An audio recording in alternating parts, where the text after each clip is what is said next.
XTU-S7 Pro がですね、発売されまして、HDR 機能、かなり違い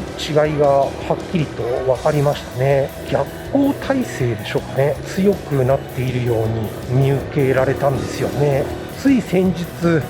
たんですけれども、XTU-S7 Pro とか MAX とか何もつかないはい、皆様こんにちは。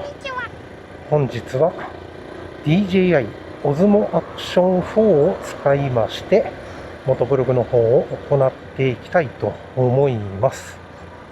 ですね、現在ちょっとマスクをしておりますので、声がですね、こもってしまって聞き取りづらいかもしれませんが、ご了承いただきたいと思います。さあ、今回のお話はですね、先日と言いますか、先日じゃないな、いつだ、前々回、ちょっとこの動画がいつアップされるか分かりませんけれども、XTU-S7 Pro がですね、発売されまして、で、使っていらっしゃる方がですね、レビュー動画ですとか、実際に撮影された動画などを YouTube にアップされていらっしゃいますので、その動画をですね、拝見いたしまして、羨ましく見ていたんですけれども、カメラの作りですとか見ていますと、何でしょうね、なんとなくなんですけれど、Osmo Action 4に似通っているところがありますよね。例えばなんですけれども、マグネットアタッチメントですとか、あと横のスライドドアをですね、上げまして、バッテリーの交換ですとか、といったような、ちょっとした作りの部分でしょうかね。なんとなく似ているなという気がしますね。そして映像の方を見ますと、結構いい感じに映っているんじゃないでしょうかね。XTU-S7 Pro。傾きの補正ですとかを利用いたしますと、かなり画角の方が狭くなってしまいますので、画質は低下してしまいますけれども、普通のですね、スーパー補正ですとかという映像を見ますと、まず、画角の方も広く見えますし、あと、手ブレ補正もですね、十分に効いているように見えますから、こういったようなですね、走行動画を撮る場合には、普通にスーパー補正でいいんじゃないでしょうかね。で、あと自転車ですとか、バイク本体に取り付けて、振動が大きくなるような撮影方法ですね。そういう場合には、カラス。そういう場合には、スーパー補正の強化ですか、の方を使えばいいでしょうし、自転車のハンドルなんかに取り付けてですね、走行される場合にも、強化版の方ですか、使えば良さそうかなという気がしますしね。いやー、使ってみたいですね。HDR 機能というのはですね、晴れた日などで、撮影されて比べていらっしゃる方いたんですけれども、かなり違いがはっきりと分かりましたね。これだけ違いがあるんだというふうに感じましたので、あと、逆光耐性でしょうかね。と言いますのは、かなり強くなっているように見受けられたんですよね。今まで発売されてきた機種と比べてですね、結構な進化が見受けられるんじゃないでしょうかね。強いて言うなら1点ですね。その手ブレ補正の能力も違いますし、画角の広さというのはですね、当然、オズモアクション4の方が広いんですけれども、そして手ブレ補正も非常によく効くんですけれども、一番大きな違いといいますのは、やはり手ブレ補正の方式でしょうかね。お安い中華アクションカメラ全般的にそうなんですけれども、周りの画角をですね、使わずに中央の映像の方を使いまして、ですから中央以外のですね、映像として使っていないところと言いますのは、手ブレ補正に割り当てられているわけですけれども、根本的にですね、メジャーメーカーの手ブレ補正ってそういう補正方式ではないんですよね。そういった点が、能力の大きな差になってくると言いますか、そしてその技術力がですね、XTU さんの方でノウハウがあるかどうかというのにも関係してきますからね。今後のですね、XTU に限らず、傾き補正として出している、安価な中華アクションカメラを出しているメーカーさんといいますのは、XTU 以外には、SJ カムの SJ6 ウルトラでしたり、あとは、アカソブレイブ7のホライゾン機能付きのものでしたり、そういった部分のメーカーさんたちがですね、今後、力をつけてですね、よりお安く、より強力な手ブレ補正で、各メーカーともですね、360度水平維持機能搭載したりですとか、そういう日も来るかもしれないですからね。どこか一つのメーカーさんだけ、一人勝ちというのはなかなかないと思うんですけれども、発売当初ですね、GoPro は、ほとんど独壇場だったんですけれども、強くなってしまいますと、殿様商売じゃないですけれども、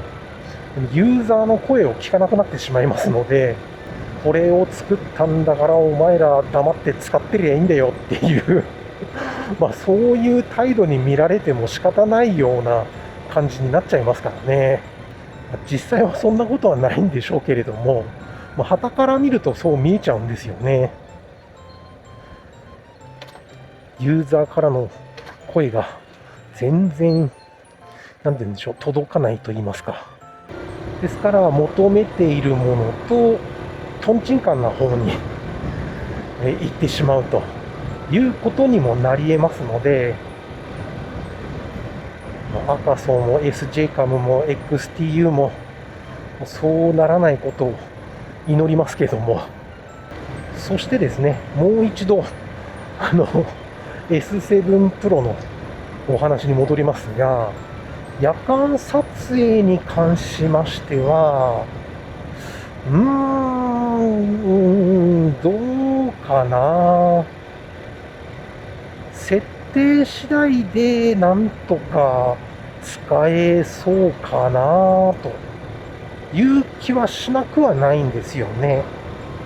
だいたい夜間撮影で使うんであれば、この設定でこういう風に撮りたいなというような構想は頭にあるんですけれども、実際ですね、それをやってみて、使い物になる映像になるのかどうかは分かりませんし、今のところですね、夜間撮影が一番明るく、なおかつ、ノイズも少なく撮影できるというカメラがですね、私が持っている中ではこちらの、オズモアクション4になるんですけれども、現在はですね、オズモアクション5 Pro ですとか、6ですとか出ておりますから、そちらの方が夜間撮影は全然強いですし、ノイズも少ないんでしょうけどもね。あとはですね、夜間撮影が強いと言いますと、インスタ360エースプロ2ですとか、その他にですね、インスタ360の X5、360、360度カメラ、夜間映像などを見ますと、X5 もかなり綺麗に映りますよね。正直なところ、S7 Pro では、そのレベルといいますか、ちょっと難しいかなと思うんですけども、ただ、これからですね、発売されるであろうと思われる XTU S7 Pro Max というのが、どのくらいですね、夜間映像の方が、明るく撮れるようになっているのかですとか、その他ですね、全然情報がないものですから、手ブレ補正はどうなってるんだとか、S7 Pro は50フレーム撮影までですけども、そちらは60フレーム撮影までできるのかですとか、そういったところも気になりますよね。XTU さん、なかなか楽しみな商品出してくれますよね。そしてですね、つい先日知ったんですけれども、XTU S7 Pro とか Max とか何もつかない S7 という商品もあるみたいなんですよね。日本では発売されてないと思うんですけれども、どうなんだろう、中国でも発売されてないのかな、その辺、ちょっと分かりませんが、なぜそれを知ったかと言いますと、たまたまなんですけれども、XTU のアプリありますよね。XTU Go というですね、アプリになるんですが、そのアプリの Wi-Fi をカメラと接続する前画面っていうんでしょうかね。右上の方にですね、カメラマークがあるんですけれども、どうやらですね、それは、Bluetooth 接続で使うような設定画面になるのかな。今まで発売されてきた機種一覧がですね、そこに出てくるんですね。で、その中に S7 Pro とですね、もうほとんどほぼほぼ同じなんですけれども、S7 という機種がですね、そこに載っていたんですよね。ですから、あれ全然知らなかったけど、S7 という機種もあるんだなというふうに思いましたね。多分なんですけれども、S6 の後継モデルに当たるんでしょうけれども、その S7 にですね、傾き補正なり360度、水平維持機能がついているかどうかというのはちょっと分かりませんけれどもね。そちらの方も全然情報ないんですよね。